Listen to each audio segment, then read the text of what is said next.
आता आपण सांबार मसाला बनवून घेणार आहोत. त्याच्यासाठी मी 2 चमचे उडदाची डाळ घेतलेली आहे.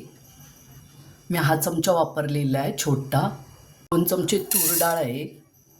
सॉरी, ते 2 चमचे चणा डाळ होती आणि ही 1 चमचा तूर डाळ आहे. या डाळी आपण छान मंद आचेवर भाजून घेऊया.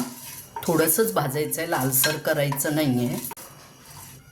आता हे आपण काढून घेणार आहोत.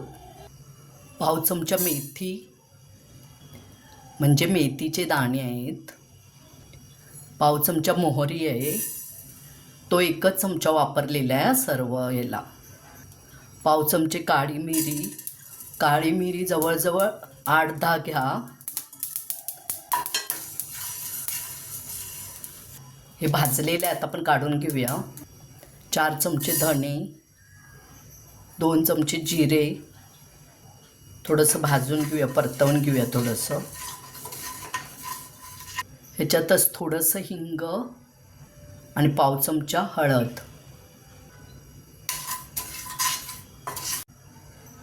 दोन कांड्या कढीपत्ता पाने आहेत.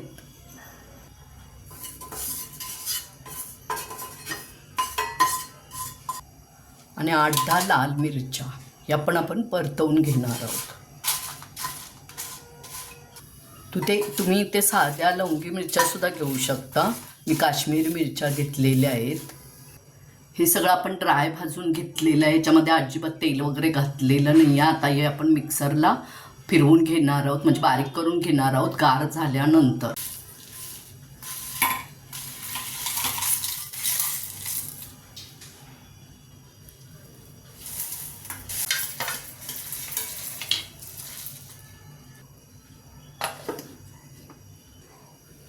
आपला सांबार मसाला तयार झालेला आहे, बघू शकता. छान खमंग असा वास सुटलेला आहे. आणि तुम्ही कमीच बनवून ठेवा, म्हणजे ताजं छान लागतो तो मसाला. जास्त दिवस बनवून ठेवू नका, आणि ठेवला तरी हवाबंद बरणी तुम्ही भरून ठेवा.